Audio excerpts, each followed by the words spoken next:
Hello, my name is Swapnil. I am CEO and co-founder of Uravu Labs. India is almost 16% of world's population, but only 4% of world's freshwater sources.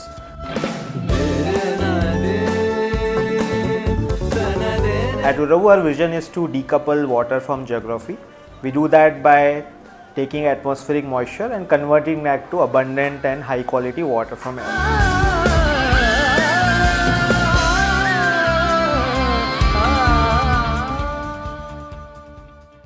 So Uravu was a student project, a student competition I worked out in 2012, where we were looking at different solutions for different cities. And so that idea stayed with us around water from air as a technology. But in 2016, our campus ran out of water. I was doing my thesis on wastewater treatment, but when we realized when the source of water itself gets disrupted, we don't have many other options left. So we started working on some prototypes back in 2016. And then in 2018 were finalists in Water Abundance X Prize, where we won around $50,000. So that gave us enough, I would say, initial kind of seed money to get started. And then we incorporated the company in 2019, and then there has been a journey post that where we have now scaled it to much larger size. India is almost 16% of world's population, but only 4% of world's freshwater sources. So we are highly dependent on groundwater. And the thing with groundwater is that it has been accumulating over billions of years. And only 6% of world's groundwater can be deemed as renewable. The rest is all non-renewable because it takes almost 1400 years to replenish naturally. So that is a very precarious situation to be in for a developing, growing country like India. And it's not just an India problem, now it's a more global problem where water shortages, stress has increased drastically. And there are many industries which are even furthering this stress on the infrastructure. So Uravu's solution makes the water source a lot more abundant. It decouples it from geography, so you don't have to rely on existing water sources. And if you make it really affordable, it can actually replace a lot of your other applications where water is currently used in high volumes. So the most common technology to make water from air is to condense the water, which primarily has been a very default technology. We looked at it and we didn't see much scope for further cost reduction or efficiency improvements. So what we do at Uravu is we use a liquid salt, which is almost 15 times more saline than seawater. So that salt absorbs moisture from the air very readily. Once that moisture has been absorbed, we then apply heat energy at 50 to 60 degrees Celsius and convert that to high quality liquid water.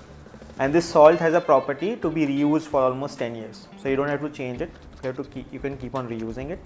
And while we started at 10 rupees per litre about 4 to 5 years back, now we are reaching about 1.5 rupee per litre with electricity. And if we have waste heat as an energy source where you can directly use that heat, we even touch 30 to 40 paise per litre.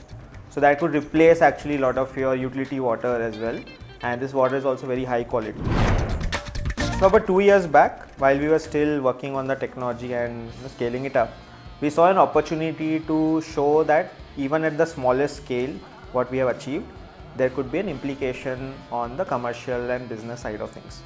So we started bottling this water for hotels and restaurants. And while they today rely on many packaged drinking water which are sold in plastic bottles and use groundwater and reverse osmosis as a primary source of water, we showed a pathway where now you don't have to rely on groundwater and you're not even wasting water like you do in reverse osmosis. So it's a completely free and zero waste, zero carbon solution what we have devised at Uravu. And we have proudly now about 130 plus restaurants in Bangalore which are using our water, and we have sold more than 2 million bottles in the last 24 months. So that impact itself has prevented more than 3 million liters of groundwater to be extracted if a similar facility like would have existed and bottled water for that. So in the same way, now we are looking to expand this to multiple geographies, and the idea is to reach 1 million liters per day in installed capacity from the current 4,000 liters we have. So almost a 250x jump is what we are looking at in the next 3 to 5 years. So when we truly decouple water from existing ways we get water today, especially for industrial use cases, we see a big opportunity in the energy water nexus, where today you have a lot of energy related activities, be it for cooling, processing, where you require huge amounts of water.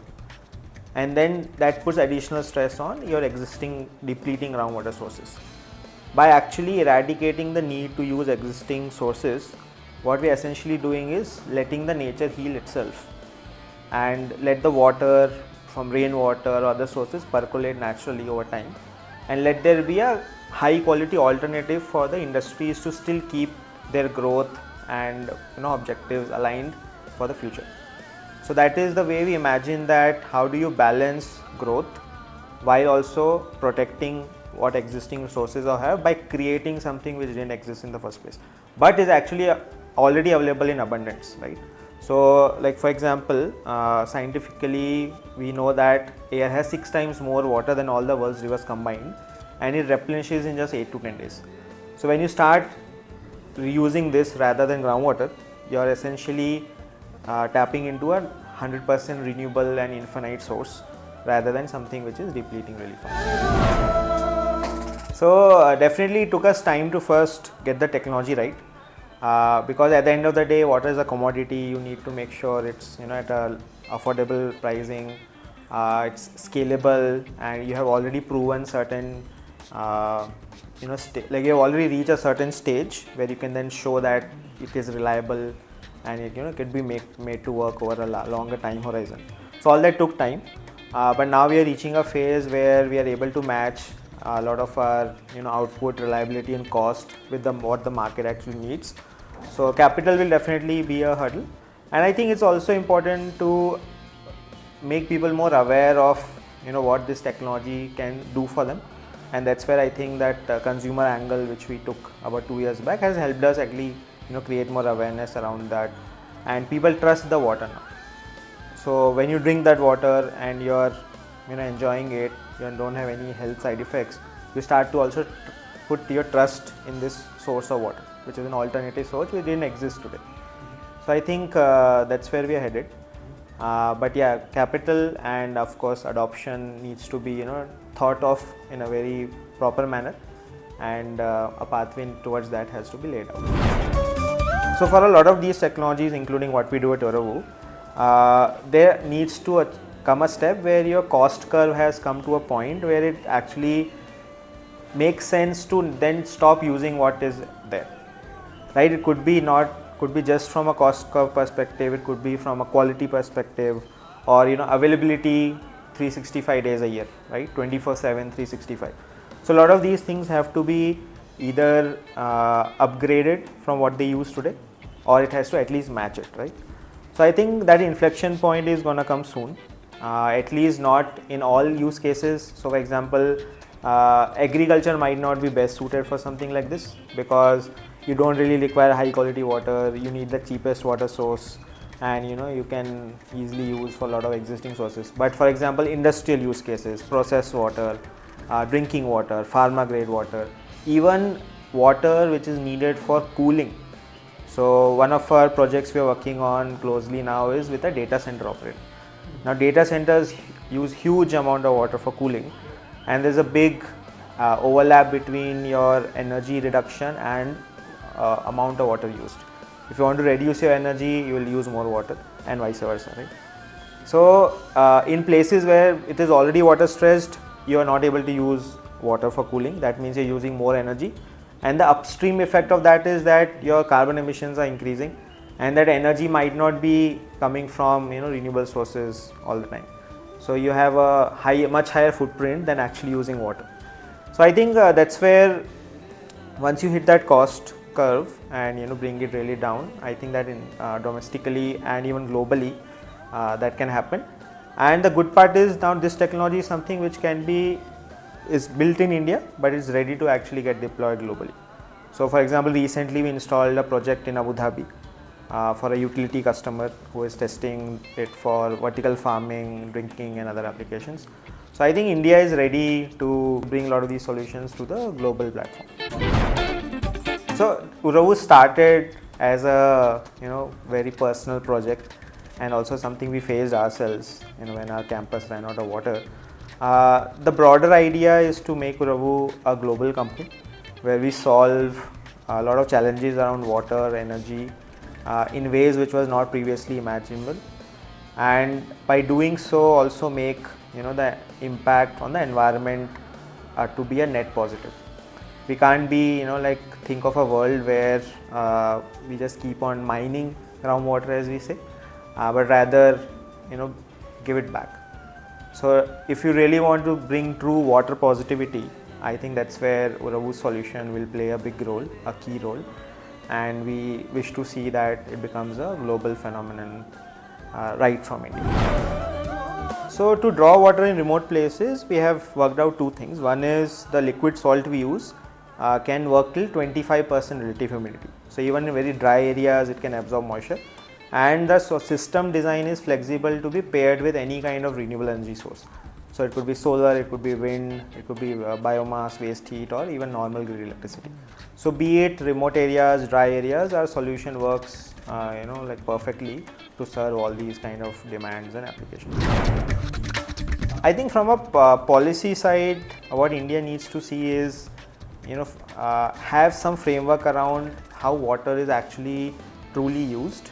For example, a groundwater source has to be differentiated from a freshwater source, which has to be further differentiated from a wastewater reuse perspective. So I think that's where that framework has to come and properly segregate with what kind of water source it is. And I think pricing around water also has to become a lot more transparent and a lot more geo-localized, depending on the basin size and water availability, rather than what the politicals or like the society is ready to pay for. So I think that pricing mechanism also needs to be put in place, which gives you the true value of water. So if a water stressed place is not charging much for water, then the infrastructure also starts crumbling, and then you're over exploiting something which is not ideal.